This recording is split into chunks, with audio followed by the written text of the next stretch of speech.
Il a plu hier soir. Mes habits se sont mouillés. Ma nourriture souillée. Mon esprit emboué, car je n'ai nullement où me reposer. C'est ironique quand on y pense, car ma maison est grande, très grande même, je dirais. Cependant, elle est anticonformiste. Elle n'a ni de fenêtre, ni de porte, ni de toit, ni de placard, ni de salon, ni de cuisine, ni de chauffage, ni d'électricité. Quant à l'eau courante, eh bien, ça fait des jours qu'elle se cache de moi. Pour certains, ça serait un taudis. Mais pour moi, c'est un palace, car je n'ai que ça.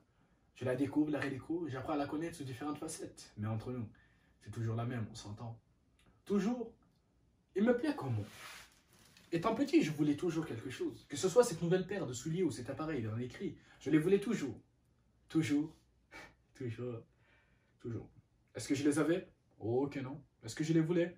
Oh que oui, oh que oui. Alors qu'est-ce que je faisais? Eh bien, je les voyais. Aussi simple que ça. Des fois, ça marchait. Parfois, je me faisais prendre. Quelquefois, je regrettais. Des fois, j'oubliais. J'ai beaucoup oublié. Mais je me souviens toujours de ces phrases.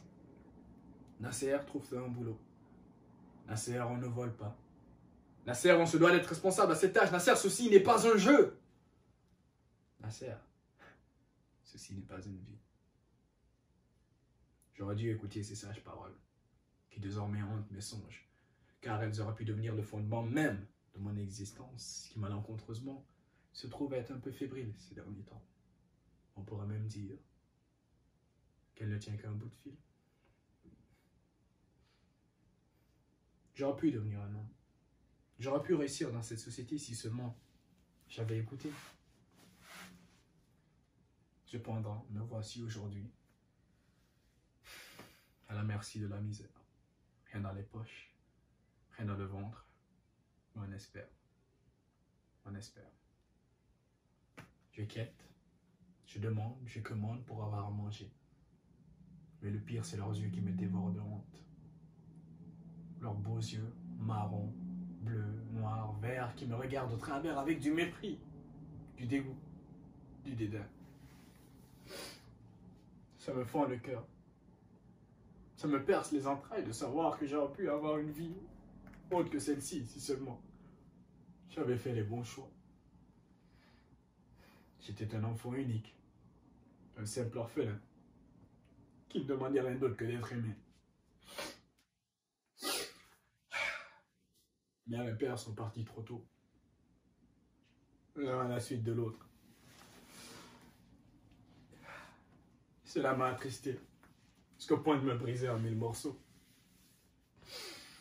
J'étais seul dans cette solitude, dans ce monde de vautours, de mesquins et d'égoïstes. J'ai pu le combattre pour un certain temps. Mais aujourd'hui, je suis prisonnier de mon propre esprit. Elles ont pris le dessus. Je ne peux plus réfléchir, ni même penser. Sans qu'elle s'incruste, sans qu'elle s'implante au plus profond de mon âme et qu'elle me répète. Pourquoi t'accrocher? Pourquoi vouloir me combattre alors qu'on est ton seul refuge, ta seule et unique salvation? Pourquoi vivre dans ce monde de mélasse, d'infortune et de tristesse qui ne t'a apporté rien d'autre que malheur et souffrance? Je l'avoue, ma vie est une existence douloureuse. Je voulais vivre, mais je ne fais que survivre et subir cette maltraitance qui pourtant est humaine. Alors pourquoi? Pourquoi m'obstiner à être un de leurs? J'abandonne. Je baisse les bras. Je hisse le drapeau blanc. Est-ce la fin? Est-ce ma fin? Oui. Oui. Oui. Non. Non. Non, c'est inadmissible. Ceci n'est pas ma fin.